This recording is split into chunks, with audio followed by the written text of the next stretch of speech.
안녕하세요. 저는 어린 나이에 시집가서 이혼한 뒤에야 인생을 펴게 되었고, 여전히 며느리 노릇 중에 있는 아줌마입니다.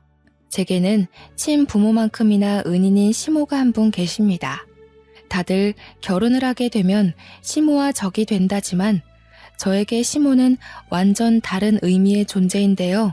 시모가 안 계셨다면 아마 제가 이 사연을 쓸 수 있는 여유도 없었을 겁니다.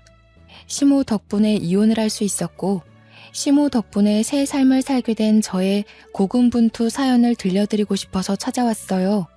세상에 저런 가정도 있구나 생각하며 넓은 아량으로 제 글을 봐주셨으면 좋겠습니다. 어린 나이에 시집을 간 저는 결혼한 지 얼마 되지 않아서 친정아빠를 잃었습니다. 친정엄마는 제가 아주 어릴 적에 뇌경색으로 먼저 돌아가신 걸로 알고만 있었어요. 엄마를 전혀 기억하지 못할 나이였기에 아빠가 말해준 이야기로만 엄마의 이미지를 상상하곤 했죠. 친정아빠는 저를 데리고 아주 어렵고 가난하게 살았습니다. 돌아가실 때 제게 물려주는 재산은 없었지만 그렇다고 빚을 남기지도 않았어요. 아빠가 그렇게 악착같이 밤낮을 일했던 건 아무것도 줄 게 없는 제게 빚만큼이라도 물려주지 않기 위해서였을 겁니다. 저는 당연히 의무교육은 받고 컸지만 대학 같은 건 생각지도 못했고 20살이 되자마자 고깃집 알바를 해서 돈을 벌어야 했습니다. 그걸 친정아빠가 굉장히 미안했어요. 저에게만이라도 가난 때문에 피해보게 하는 일은 없도록 만들고 싶었다는데 저는 대학을 못 간 것이 친정아빠 탓이라고 생각하지 않아요. 대학은 제가 공부를 더 열심히 했다면 장학금을 받고 기숙사에 들어가 다닐 수 있는 부분이지 않습니까? 제 능력이 그만큼 대단하지 못해서 대학 못 가게 된 것이라 친정아빠 탓을 한 적이 없었거든요. 그래서 한 번씩 술 마시면 자책하는 아빠에게도 아빠 탓 아니라고 달래주었네요. 저는 나이 20살까지 크면서 한 번도 아빠에게 집안 환경에 대해 불평을 한 적도 없습니다. 아빠의 감사한 노력 덕분에 저는 가난 속에서 허덕이며 컸다는 느낌도 못 받았고요. 그런데 딱 한 번 제 인생을 탓하고 후회를 했던 일이 있었는데요. 그게 바로 결혼이었습니다. 예나 지금이나 저에게 결혼은 도려내고 싶은 경험이었어요. 결혼을 했을 때 그런 생각을 많이 했던 것 같습니다. 내가 만약 돈 많은 집 딸이었다면 좀 더 똑똑하고 현명하게 클 수 있지 않았을까? 나를 만만하게 보고 접근하는 사람들이 없지 않았을까 하는 생각들이요. 저는 고깃집 알바를 하면서 거기에 사장님과 결혼을 하게 되었는데요. 사장님은 당시 30대의 젊은 남자였습니다. 저랑은 9살 차이가 났어요. 당시 사장은 알바생들 중 저와 유독 친하게 지냈거든요. 그 이유가 제가 다른 알바생처럼 짧게 일하다 그만두는 알바생이 아닌 실하고 길게 일해주는 알바생이었기 때문이었죠. 그래서 저를 더 동생처럼 잘 챙겨주기도 했습니다. 집에 가서 먹으라고 남는 고기를 포장해주기도 하고 제 형편을 알기 때문에 한 번씩 비싼 고기도 포장해서 친정아빠랑 같이 먹으라고 건네기도 했어요. 어머 사장님, 이건 너무 많아요. 그리고 이거 비싼 거잖아요. 저는 삼겹살이면 돼요. 전 진짜로 삼겹살이 더 좋아요. 저희 아빠가 삼겹살에 소주 먹는 걸 진짜 좋아하거든요. 삼겹살까지 더 챙겨가면 되겠네. 너한테 주는 건 하나도 안 아까우니까 가져가. 네가 꾸준히 일해주는 덕분에 너만 있으면 가끔씩 바깥일이나 은행 업무도 보고 올 수 있었잖아. 이거 준다고 내가 금방 손가락 빨게 되는 건 아니다. 나도 넉넉하니까 챙겨주는 거지. 처음엔 마냥 공짜라는 생각에 좋아라 했는데 나중에 되니까 민폐가 아닌가 싶더라고요. 그래서 결국 사장님한테 돈을 지불하려고 했는데 사장님이 정색하면서 우리 사이에 돈을 왜 주고받냐고 하대요. 그러면서 하는 말이 사실 저한테 이성으로 관심 있기도 해서 챙겨주는 거라고 하는 거 아니겠어요? 장사 때문에 제대로 밖에서 만나볼 시간도 없었지만 그래도 내가 꽤 괜찮은 놈이거든? 정말 잘해줄 자신 있으니까 나랑 한번 만나볼래? 난 제법 오래전부터 널 마음에 두고 있었어. 든든한 우리 친정아빠처럼 또 다른 매력으로 제게 소나무 같은 버팀목이 되어주던 사장님이었는데 그런 고백을 받으니까 제가 흔들릴 수밖에 없더라고요. 그렇게 서로를 향한 정이 결혼까지 이어질 줄은 몰랐습니다. 저는 23살 나이에 시집을 갔어요. 무엇보다 친정아빠가 제 결혼을 무척 기뻐하셨습니다. 결혼식이 끝나고 신혼여행을 떠나기 전 제 남편 손을 꼭 잡고서 해주신 말이 있었어요. 우리 딸 잘 부탁하네. 자네만 믿을게. 내가 우리 귀한 딸 두고 늘 마음이 불안해서 뭘 제대로 할 수가 없었는데 이제야 마음 편히 내 일을 볼 수 있겠어. 우리 애가 아직 어려서 많이 서툴 거야. 너그럽게 이해해주고 좀 많이 가르쳐주게. 곧 자라는 애니까 많이 보듬어주고 또 힘든 게 있어도 말을 잘 안 할 때가 많아. 자네가 먼저 알아봐주고 다독거려줬으면 좋겠어. 물론입니다. 그런 건 전혀 걱정 안 하셔도 돼요. 장인어른께선 걱정 마시고 앞으로 편하게 일 보시면 되세요. 한 번씩 꼭 인사드리러 갈게요. 신혼여행 다녀오고 나서도 들릴 테니까 약속 잡으시면 안 돼요. 그날 친정아빠가 제게는 별다른 말 없고 그냥 아빠 딸로 태어나게 해서 미안하다는 말만 했습니다. 무슨 그런 말을 하냐고 타박을 했더니 아빠가 그냥 웃기만 하면서 안아주더라고요. 정말 사랑하는 아빠지만 그래도 포옹을 해본 건 그날이 처음이었어요. 그리고 그게 아빠와 마주한 마지막 시간이었다는 걸 상상도 하지 못했죠. 저희는 가게를 매니저한테 맡기고 한 달 동안 신혼여행을 즐겼습니다. 남편이 아시아 일주를 해보고 싶다고 해서 한 달을 바쁘고 알차게 보냈어요. 솔직히 제 인생에서 가장 화려한 날들이긴 했습니다. 그리고 신혼여행을 마치고 한국으로 귀국을 한 날 저는 공항에 마중 나온 친척들에게 친정아빠가 돌아가셨다는 얘기를 듣게 되었어요. 친정아빠는 제 결혼식 일주일 전에 췌장암 말기 판정을 받았다고 했습니다. 친척분들이 다들 저한테 알리고 늦게라도 치료를 시작하자고 했으나 친정아빠가 가망 없는데 돈 쓰고 싶지 않다고 또 제게 짐이 되기 싫다고 하면서 끝내 저한테 알리기를 거부하셨다고 해요. 그 소리를 듣고 친척들과 함께 정신 놓고 달려간 곳은 병원이 아닌 빈소였습니다. 벌써 이틀째 진행된 친정아빠의 장례는 저에게 큰 충격을 안겨주었습니다. 이럴 거라서 신혼여행 떠나기 전 그렇게 마지막 인사처럼 남편을 붙잡고 얘기했던 걸까요? 친정아빠 혼자서 저에게 마지막 인사를 나누고 멋대로 마음을 정리해버렸던 거겠죠. 왜 나한테 아빠와 함께 할 수 있는 시간을 주지 않았는지 원망스러웠고 마지막 인사도 못하고 얼굴도 못 보고 떠나버렸는지 너무 밉기만 했습니다. 벌써부터 아빠 얼굴이 생각나지 않는 것 같아 무섭기도 했고요. 그날 믿을 수 없는 사실에 아빠 사진 아래서 얼마나 오열을 했는지 모릅니다. 발인을 할 때는 끝내 그 자리를 끝까지 지키지 못하고 잠깐 혼절을 해버렸던 걸로 기억해요. 그렇게 저는 하나밖에 없던 가족을 잃고 새로운 가족을 얻었습니다. 일찍부터 시작한 부부 생활은 모든 것이 서툰 것 투성이었어요. 빨래나 아빠가 사놓은 반찬으로 밥만 먹었지 살림이라고 해봤자 자취생 수준 정도로만 할 줄 아는 게 다였거든요. 그래도 친정아빠의 조언 덕분인지 남편이 제게 괜찮다고 차차 배워나가면 된다고 많이 위로해 주었습니다. 남편은 고아가 되어버린 저와 달리 제게 정말 과분한 사람이었는데요. 시댁도 원래 이렇게까지 좋은 아파트에 산 것은 아니었다고 남편 장사가 잘 되어 형편을 폈다고 하더라고요. 남편에게는 시부는 없었고 시모가 하나 있었습니다. 그런데 시모가 말을 못하는 장애인이었어요. 과거에 시부모님 차량에 물이 빠지는 사고가 있었는데 그 충격으로 시모가 말을 잃었다고 하더군요. 시부는 그때 돌아가신 걸로 얘기 들었습니다. 걱정한 것과 달리 시모는 참 고우신 분이었어요. 말은 못하지만 제가 어린 나이에 고생하지 않길 바랬는지 늘 목에 걸고 있는 수첩에다가 그만 들어가서 쉬라는 말을 많이 적어서 보여줬습니다. 원래 수화를 하는 분이지만 제가 수화를 하지 못하니 항상 수첩을 지니고 다니셨어요. 아니에요, 어머님.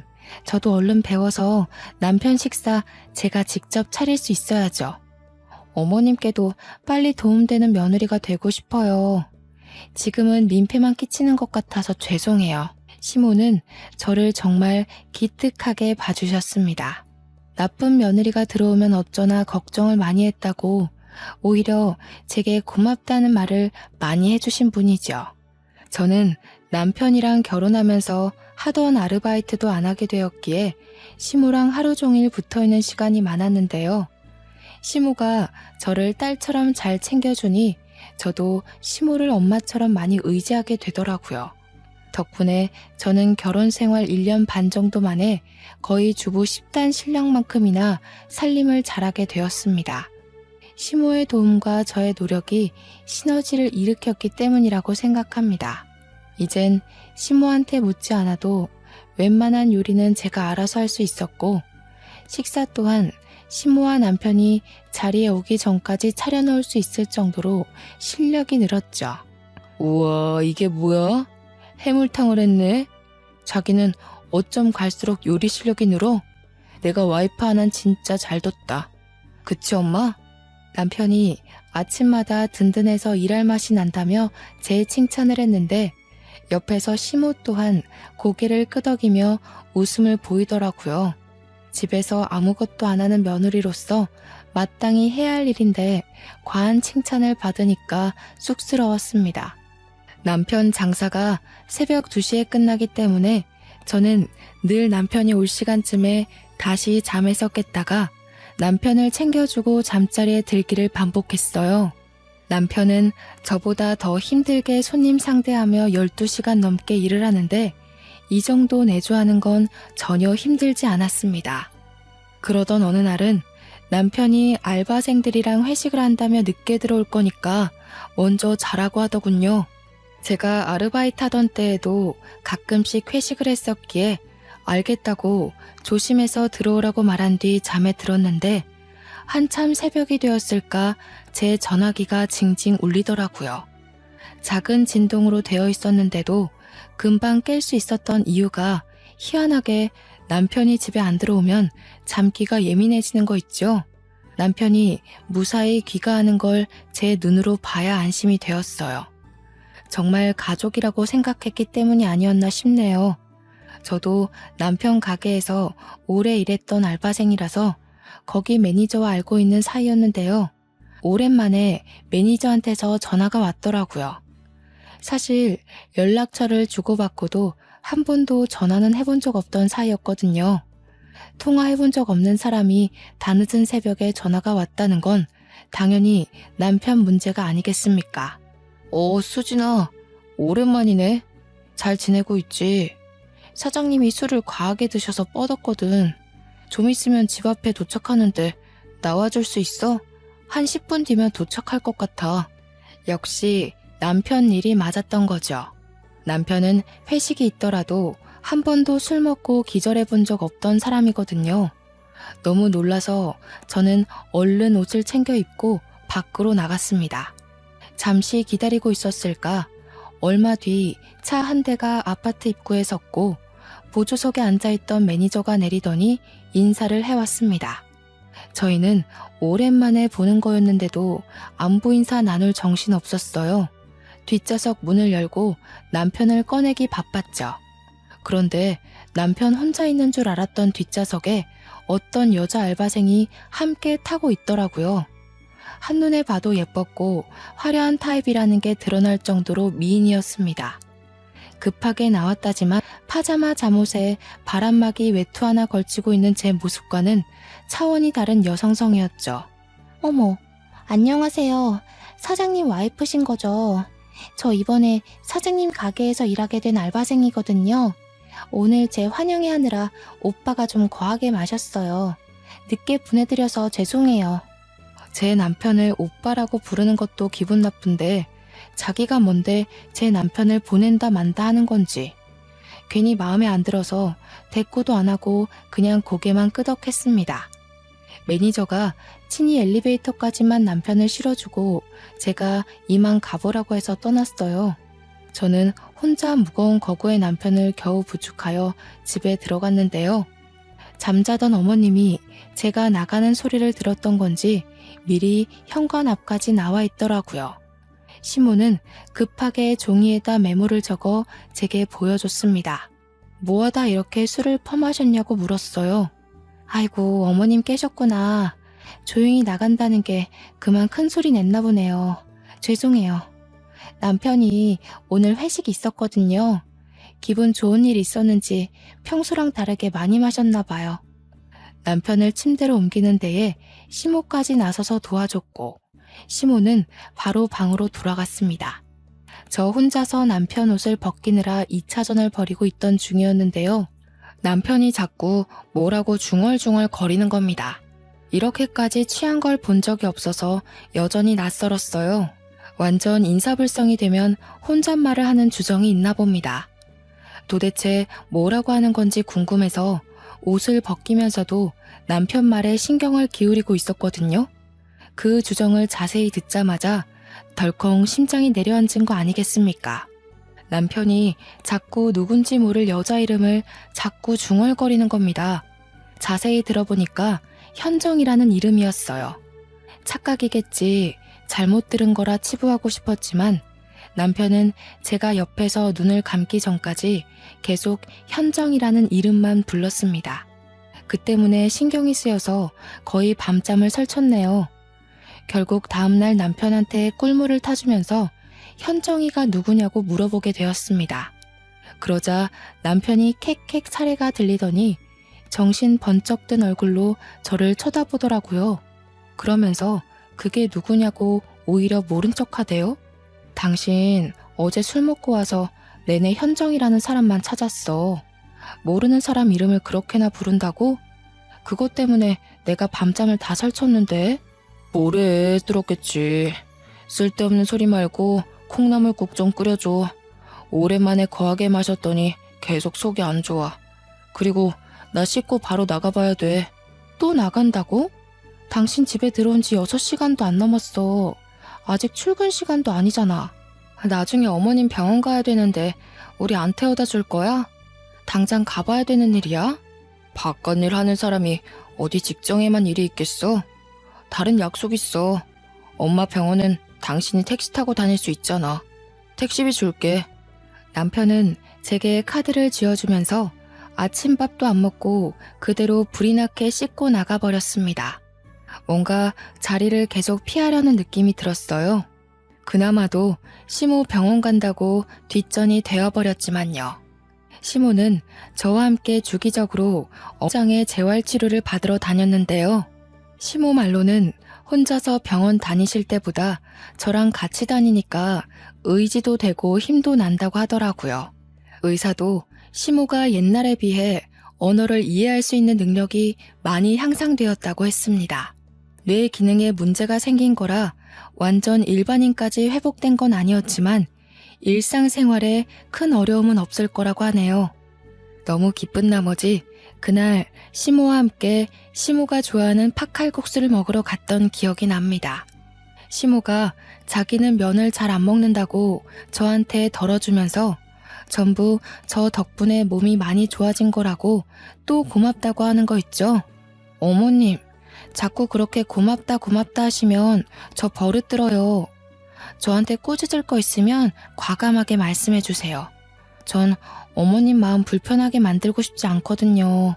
식사를 마치고 시모가 이끄는 대로 따라갔는데 그곳은 시장 한가운데 있는 웬 도자기 집이었습니다. 그릇이 필요한가 해서 들어가 봤더니 그게 아니라 저한테 도자기 반지를 하나 선물해 주더라고요. 시모가 과거에 한 번씩 시장 올 때마다 들렸던 곳이라고 이 도자기 집이 전부 수제라서 반지도 바로 그 자리에서 제작을 해준대요. 너무 진귀한 선물이라서 저 또한 시모에게 선물을 해주겠다고 하여 저희 둘은 나란히 반지를 맞추고 나왔네요. 그리곤 함께 장볼거리 좀 산 뒤에 시장을 빠져나왔고 근처가 남편 일하는 곳이라 한번 들리기로 했습니다. 남편 가게까지 거의 다 왔을 때쯤 알아챘는데요. 제가 깜빡하고 산 걸 두고 와버렸지 뭡니까. 시모한테 남편 가게 안에 들어가 있으라고 하고 급히 3분 거리의 시장으로 다시 돌아갔습니다. 금방 갔다가 왔더니 시모가 저한테 달려오고 있는 거 아니겠어요? 느닷없이 제 손을 붙잡아 당기며 집에 가려고 하더군요. 어머님, 어디 가세요? 남편 만났어요? 남편한테 고기 좀 얻어가려고 했는데. 잠깐만요. 제가 남편한테 빨리 말하고 올게요. 시모가 자꾸 제가 하는 말에 손사래만 치면서 계속 집에 가자고 당기는 겁니다. 그때 남편 가게를 앞을 그냥 지나치게 되었는데 스쳐가는 상태로 안을 슬쩍 봤거든요. 순간 제 눈에 무언가가 포착되었지 뭡니까.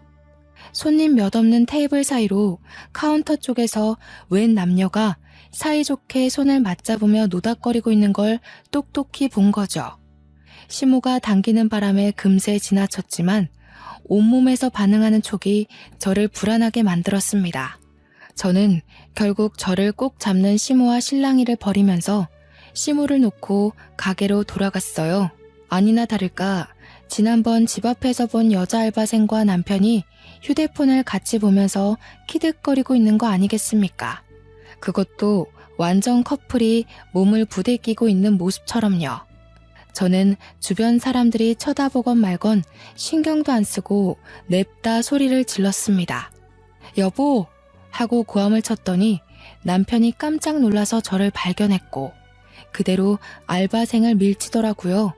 여자 알바생이 중심을 잃고 넘어지면서 엉덩이를 박았는데 금세 또 알바생을 부축하며 챙겨주었습니다. 그리고는 저한테 와서 우선 밖에서 얘기하자며 저를 끌고 가게를 나가려 했어요.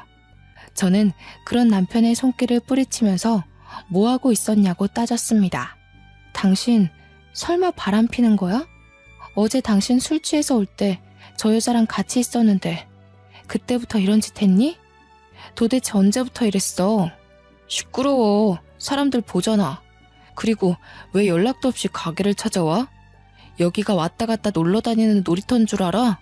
쓸데없는 소리 말고 집에 가 있어. 집에 가서 얘기해. 내가 이대로 집에 가면 일이 더 커질 거란 생각은 안 해? 바람 핀 게 아니면 이 자리에서 해명을 해야지. 아, 저 여자가 현정이야? 당신이 술주정 부리면서 주구장창 불러제끼던 그 여자 맞지? 저는 남편을 밀치고 나가 그 여자 알바생한테 이름을 물었습니다. 알바생이 당황해서 말해주지 않고 있던 때에 어수선한 분위기에 주방에서 나온 매니저가 저를 발견하고 반갑게 인사를 하더군요. 그래서 제가 바로 매니저한테 여자 알바생 이름이 현 맞냐고 물어봤죠. 상황을 모르던 매니저는 당연히 고개를 끄덕였고 저는 그대로 남편을 째려봤습니다. 그때 시모가 허둥지둥 들어와서는 저를 잡아당기며 얼른 집에 가자고 또 재촉을 했는데요. 남편이 이번엔 시모한테로 화살을 돌리는 거 아니겠어요? 엄마, 내가 병원 갈 때 이쪽으로 지나다니지 말랬잖아. 미리 말해줬는데 그새 까먹었어? 하여튼 머리가 망가지니까 답답한 짓만 계속하네. 나만 속 터지지 나만. 남편이 언성을 높이자 시모가 남편한테 미안하다고 두 손을 싹싹 빌었습니다.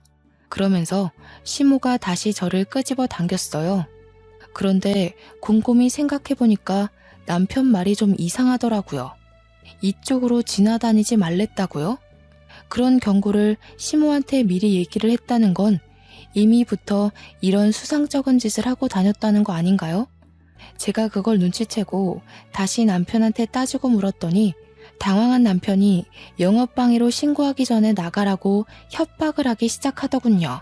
그러면서 저와 시모를 힘으로 몰아냈고 계단이 있는 것도 고려 안 한 채 무작정 밀어붙이는 탓에 시모가 발라당 바닥을 굴렀습니다. 지나가던 사람들이 놀라서 시모를 살폈고 가게 안의 사람들도 그제서야 일어나서 남편을 동영상 찍기 시작했어요. 화가 잔뜩 난 저는 시무를 살펴주다가 들고 있던 두부로 냅다 남편 머리통을 후려쳤고 그걸로 모자라서 봉지에서 두부를 꺼내 남편한테 패대기를 쳐버렸어요. 뭘 잘했다고 네 엄마를 그렇게 사정없이 밀어버려. 유부남이 대낮에 사람들 보는 앞에서 바람피는 게 잘한 짓이야? 네가 그러고도 어머님 아들이라 말할 자격이 있어?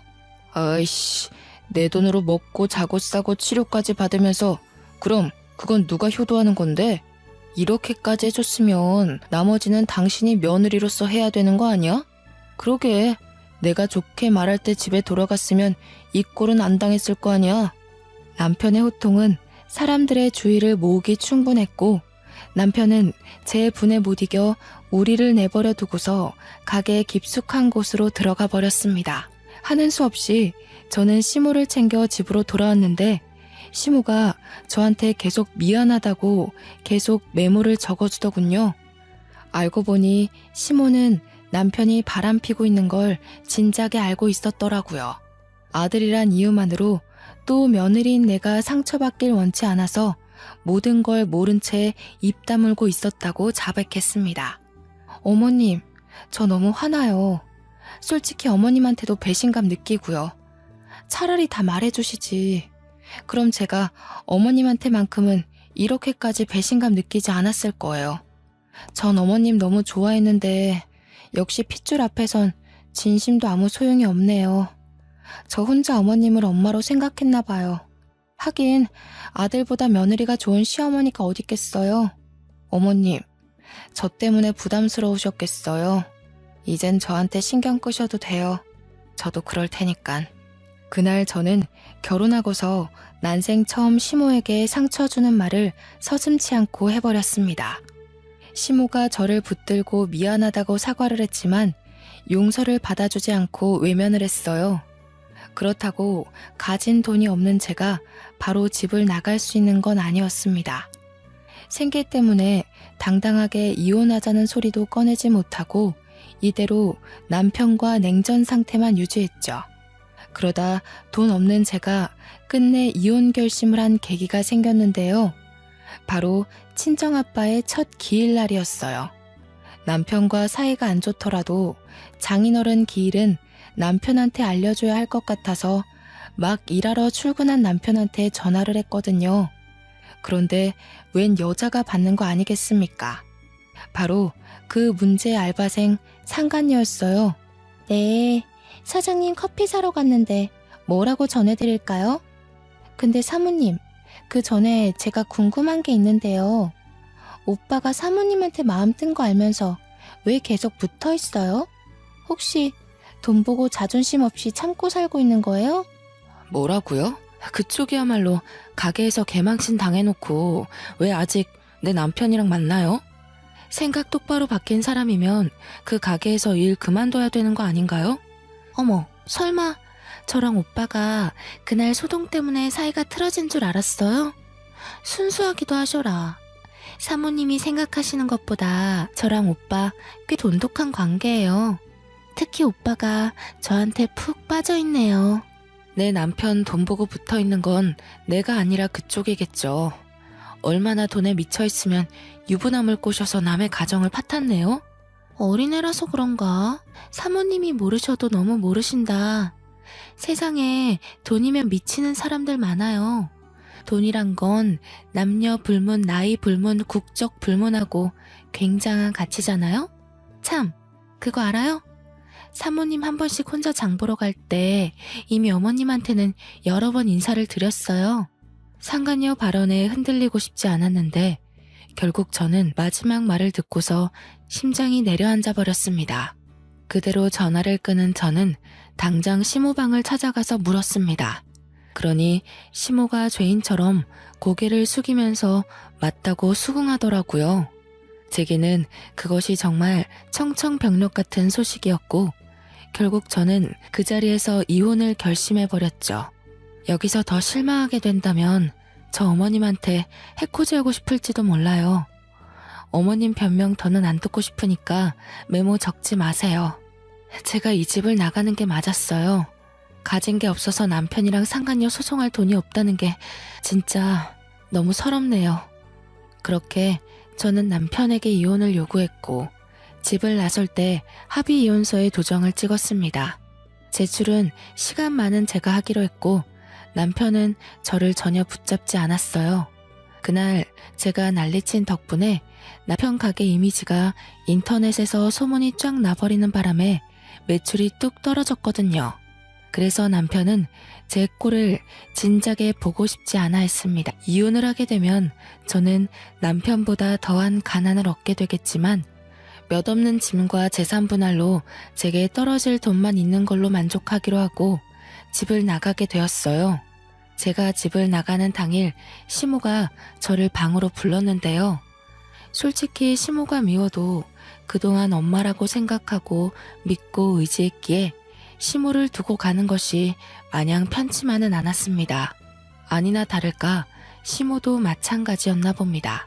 제게 밤새 쓴 것 같은 긴 내용의 편지를 건네더라고요. 그러면서 웬 검은 봉지 하나까지 챙겨주셨는데 그건 받지 않으려 했지만 시모가 무작정 제 가방에 쑤셔 넣었습니다. 시모를 향한 저의 진심은 절대 가짜가 아니었고 그렇기 때문에 받은 상처는 더없이 깊어서 시모가 챙겨주는 물건들이 달갑지 않더군요. 꺼내보지도 않고 그냥 집을 나와 버렸습니다. 시모가 베란다에서 저를 내다보는 게 느껴졌지만 끝내 인사도 안 하고 돌아보지도 않았어요. 다시는 볼 수 없는 가족일 테고 좋게 작별하는 것도 아닌데 뭐하러 인사를 하겠습니까? 그렇게 제가 가장 먼저 찾은 곳은 결혼하기 전 친정아빠와 살던 곳이었습니다. 진작에 집을 팔긴 했지만 빈민촌이라서 아직 계약한 사람이 없더라고요. 거의 공가 수준으로 방치되어 있었어요. 집 안에 들어가 대문 올라가는 계단에 앉은 저는 한참 멍 때리다가 시모가 줬던 편지를 꺼내봤습니다. 야무지게 나열된 글씨를 쭉 읽어내려가던 제 눈동자가 점차 세차게 흔들렸고 그 내용을 다 읽고 나서는 곧장 시모가 준 검은 봉지를 급하게 뒤졌습니다. 편지에는 처음부터 끝까지 시모의 자책이 담겨 있었는데요. 자신이 아들을 잘못 키웠다고 남의 집 귀한 자식한테 큰 상처를 줬다면서 자기 아들이 잘못했다는 거 알지만 이렇게 밉고 못된 놈도 자식이라고 못난 엄마 된 입장에서 보듬으려 했다며 저와 남편을 둘 다 지키려다 이 꼴이 났다고 미안하다는 내용이 가득했어요. 그러면서 마지막 추신에 그동안 딸이 주는 사랑 알게 해줘서 고맙고 우리 창창하고 예쁜 며느리가 앞으로 하고 싶은 일 하면서 건강하게 살았으면 좋겠다고 내가 가진 게 이것밖에 없으니 이 돈으로 자기 아들 소송하라며 돈을 조금 넣었다고 하는 겁니다. 검은 봉지 안에 든 건 다름 아닌 3개의 통장이었습니다. 그 안에는 각각 1억, 2억, 4억의 액수가 찍혀 있었어요. 그런데 중요한 건 통장 중에 명의 하나가 제 이름으로 되어 있는 거 아니겠습니까? 그 말은 본래 가지고 있던 2개의 통장과 다르게 나머지 하나는 일부러 저를 주기 위해 만들었다는 거잖아요. 어떻게 이럴 수가 있는 걸까요? 제가 얼마나 모진 말을 했는데 남편의 불륜을 알아채고 난 후부턴 시모에게 따뜻한 눈길마저 준 적 없었단 말입니다. 병원 가는 시모를 혼자 내버려뒀고 또 한 번 같이 먹지 않았어요. 그런데 어떻게 저한테 이 큰 돈을 덜렁 줄 수냐 있냔 말인가요? 시모는 그렇게 못된 짓을 한 제가 밉지도 않았던 걸까요? 어째서 시모는 제가 아는 시모의 모습 그대로 저를 기다리고 있었던 거죠? 너무 어린아이 같았던 제가 창피하고 진심으로 엄마였던 시모의 마음에 너무 죄송해서 한동안 그걸 쥐고 얼마나 울었는지 모릅니다. 날이 밝을 때 그 집을 나왔는데 나 저무도록 군가에 앉아 울었던 걸로 알아요. 결국 저는 다시 시모가 있는 집을 찾아갔습니다. 그 쓰레기 같은 집에서 시모를 빼내오기로 마음을 돌려먹은 거죠. 집에 갔더니 제가 나간 걸 알고 살판난 남편이 그새 상간녀를 들였지 뭐예요. 제가 집을 나간 게 12시간도 안 되었는데 얼마나 이 순간을 기다렸으면 그새 상간녀를 집까지 들였을까요? 어차피 남이 될 남편 그냥 무시하고서 저는 바로 시모 방을 찾았습니다. 시모는 방구석에 앉아서 저와 찍었던 사진을 정리하고 있더라고요. 저는 진작에 빼버린 도자기 반지도 시모는 여전히 끼고 있었습니다. 제가 방문을 열자마자 저를 발견한 시모가 깜짝 놀라셨는데요. 저는 설명도 없이 당장 시모의 짐을 챙기기 시작했어요. 챙기고서 시모 손을 잡고 신발을 신겨주는데 그때 남편이랑 상간녀가 다시 모습을 드러냈습니다. 뭐야 당신? 우리 엄마 데리고 뭐 하는 거야? 갑자기 다시 와서 왜 이래? 우리 더 이상 볼 필요 없는 사이지 않아? 당신한테 부모가 필요 없는 것 같아서. 근데 나는 엄마가 너무 필요하거든. 어머님이 당신 찾을 때까지 당신이 먼저 어머님 찾는 일은 없었으면 좋겠어. 그리고 나 당신이랑 저 여자 소송할 거거든? 저 여자 돈 없는 학생이라고 했지? 그럼 저 여자 위자료까지 당신이 내줘야겠네. 소송이라니? 뭔 소리야. 우리 합의 이혼했잖아. 배운 거 없어서 멍청한 줄은 알았지만 합의 이혼하면 소송 못하는 것도 모르는 바본 줄은 몰랐네. 아, 그 합의서 내가 찢어버렸어. 머리 검은 짐승한테는 회유보다 채찍이 나을 것 같더라고. 돈 없는 여자 끼고 노는 것도 당신이 돈이 있어야 가능할 텐데 이젠 그런 짓도 못해서 어쩌나? 몸이 근질근질하겠네. 뭐야, 제정신이야? 합의 본 걸 왜 이제 와서 뒤엎고 난리야. 이거 무효야. 우린 분명 합의 이혼한 거고 소송 같은 거 못해. 나야말로 소송하기 전에 다시 합의서 갖고 와. 내가 정말 궁금한 게 있어서 그러는데 당신 저 여자 데리고 살 생각이야? 내가 아무것도 몰랐던 것처럼 저 여자도 아무것도 모른다 생각해서 끼고 살려는 거니? 나이를 그만큼 먹는다고 다 제정신인 건 아니구나. 저기요, 현정이라고 했죠? 이제 그 남자 빈털털이 될 텐데 저 남자한테 돈 보고 접근한 거라면서요. 다른 남자 찾는 게 좋을 거예요. 제가 이간질을 좀 시켰더니 남편이 상간녀를 쳐다보는 눈빛이 좀 사납더라고요. 상간녀가 하는 사랑의 속삭임을 진심으로 믿기라도 했었나 봐요. 그 뒤로 집을 나와버려서 모르겠지만 아마 둘이서 말다툼 좀 했을 겁니다.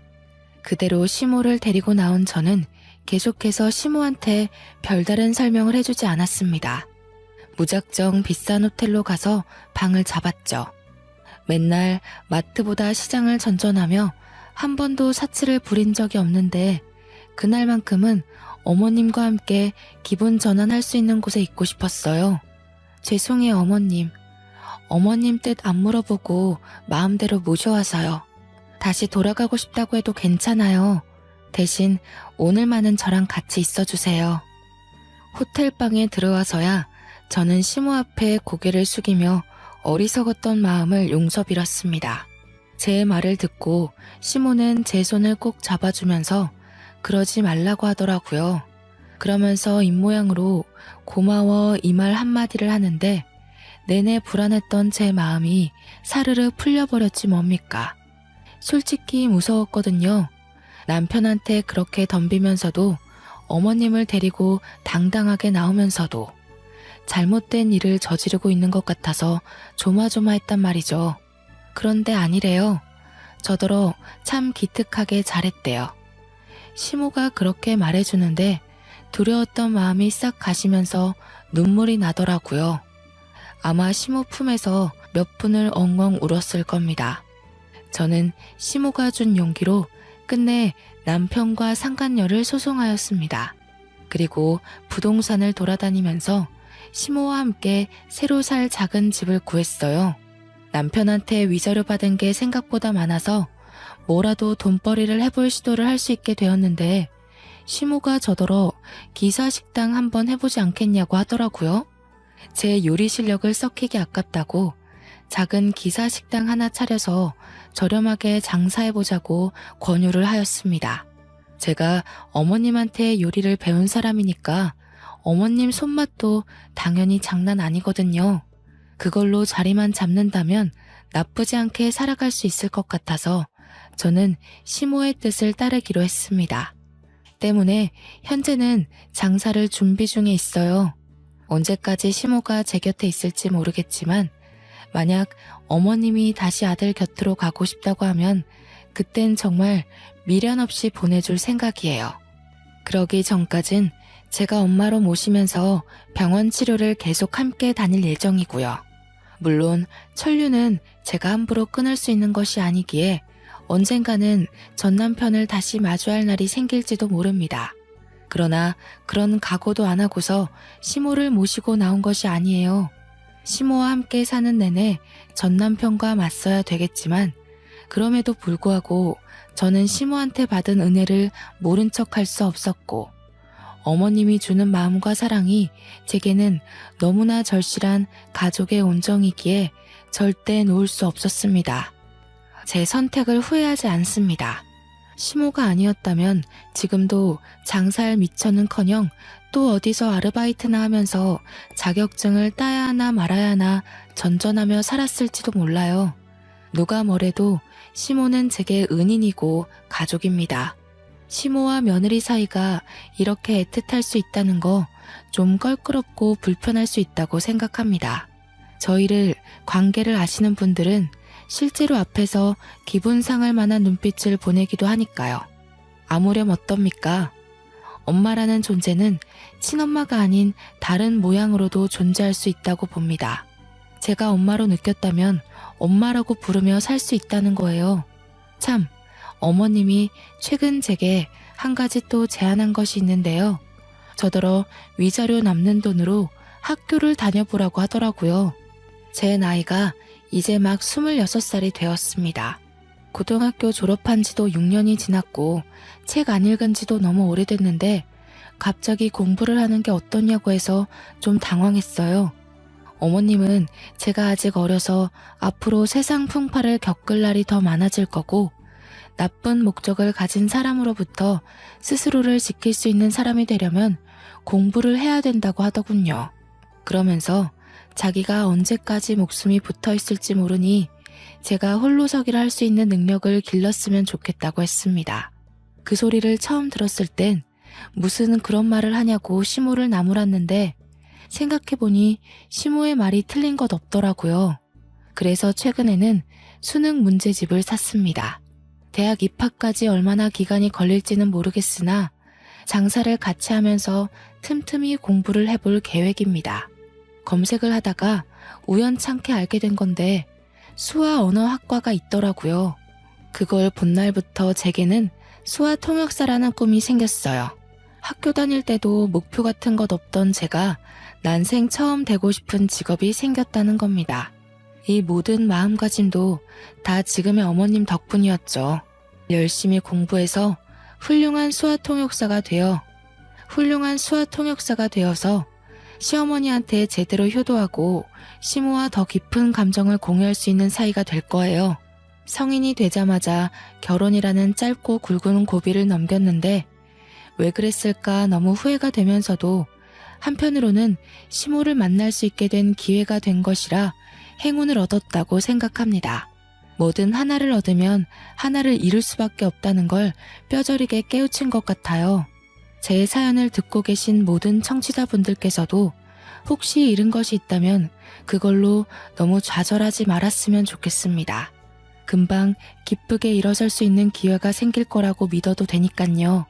제 사연은 이쯤에서 끝마치도록 하겠습니다. 이렇게 마무리하는 게 맞는지 모르겠어요.